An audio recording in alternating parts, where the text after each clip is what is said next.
Hi there, this is HDpolarbear again, bringing you yet another HD video.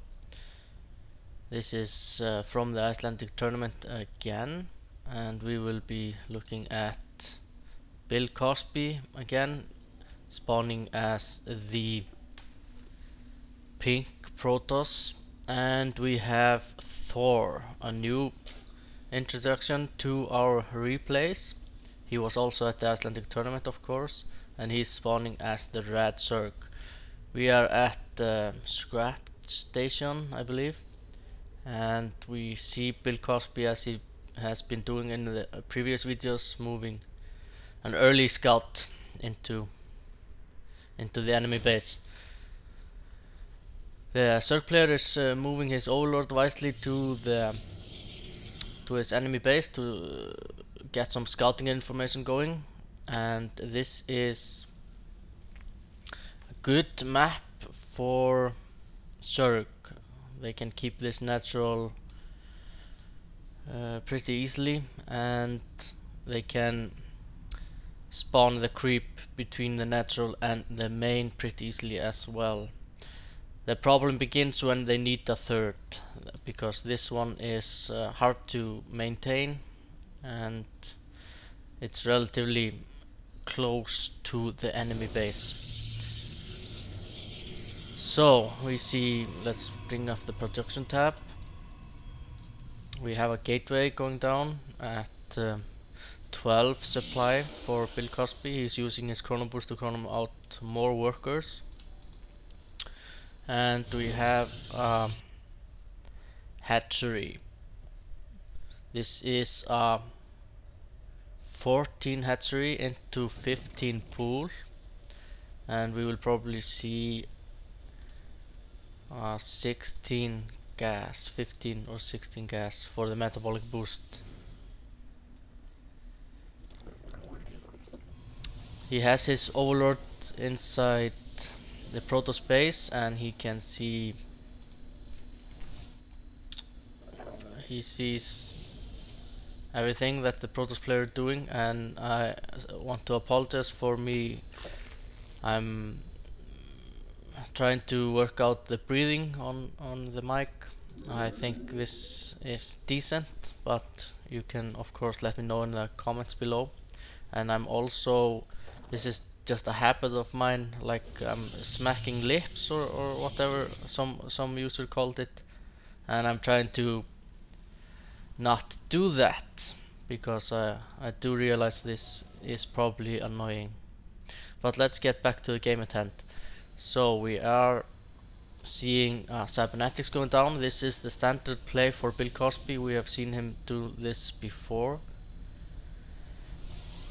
This pylon is smartly placed, powering this gateway as well as this pylon here, so he will not have trouble if one pylon goes down. This will still be powered, and he's smartly placing these zealots here. I think they should be on hold position, because otherwise they could chase the Zerg down and the Zerglings could get inside the base. He's using his resources pretty nicely, and we have some probe here. Yep, and the drone gets taken out by the zealots. So we have the hatchery up and running, and one spine crawler probably in the main, and of course, like you know, they can uproot and move between bases. But the bad thing about this is they are so, it takes forever for them to root again. So we have a lair being produced, 2 more drones, and we have warp gate technology and a stargate, sneaky stargate here in the corner. So our Zerg player does not see this stargate, so he has no idea that it's coming. This the overlord is for some reason not around here. The overlord should be like here or here, and he should maybe research speed and just sacrifice him inside his base to look around. He can even have an overlord here, so I'm not sure why he's keeping it here. This overload is just to see what's going at the Selnaka tower and try to see any attack. One overload placement should be here or here, just to see if something is going on the rocks. So not that good of overload placement. This overload is at a bad location. This is actually spawning creep to place his spine crawler at a better location. This is a good location at the ramp. This is guarding both his main and his natural. And this overlord is at a good location, just seeing any drop. Pylon maybe here. Billcosby should maybe put a pylon here and try to take out the natural. We have one void ray and we have metabolic boost coming up and mutalisks on the way. Mutalisks are fairly good versus void rays, and the mistake here, the spire is at not a very good location. The Billcosby sees this with his overseer, so I'm not sure what's he gonna do about that. Two void rays are not going to match. For how many mutas does he have? He has 2 mutas. Yeah, void rays can't deal with 2 mutas, but there are 2 more mutas coming up, and I think 4 mutas can deal with 2 void rays. Smartly enough, he's targeting the spire. If he can pick this off, this will be great, because yeah, he's going to pick this off, and fully charged, the mutas have no chance against this. Bringing in his queen to help attack the void rays, but the queen is no match for a void ray. And another queen a bit late in the fight. Yep, take out the lair, and I think Billcosby is in a good position at the moment.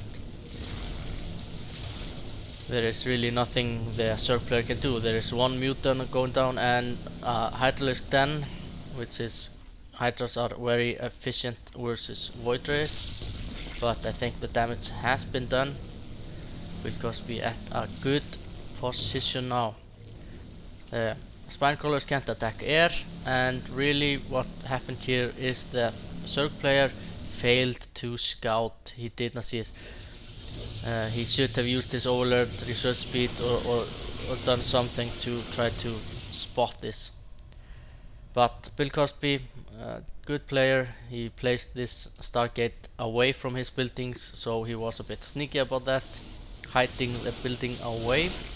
But I've seen some players like even hide it like here, put a pylon and a Stargate here, and then the chances of the enemy player scouting that gets very low. Yep, good placed observer here. He sees everything. He sees the Hydralisk 10.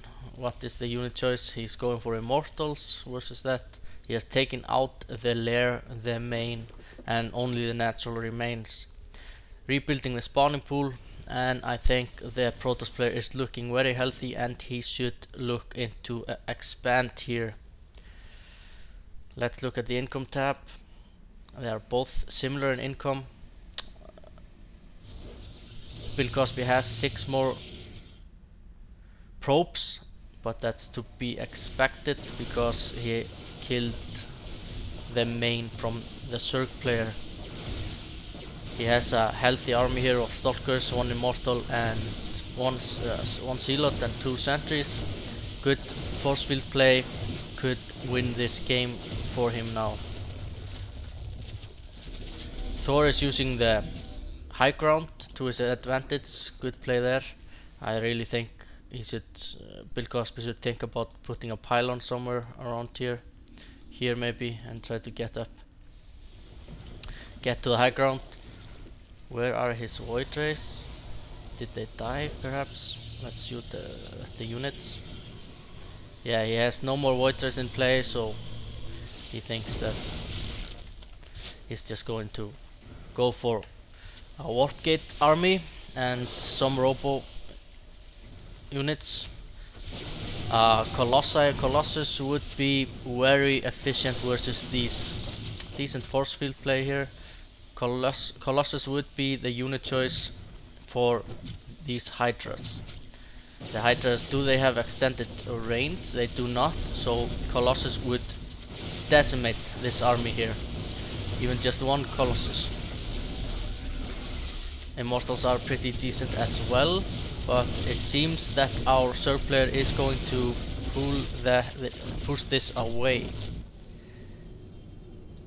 He's going for High Templars, I think. He is going for more Void Rays. I think that is a mistake, but he has the Robotics Blade down, so he's thinking about going for the Colossus. Yep, and he should be, yep, he is chrono boosting the Colossus out, and he is, I'm not sure why there are two chrono boosts on these warp gates, but probably just to reduce the cooldown timer. We have a warp prism, and I think we will see that somewhere around here at the high ground. Thor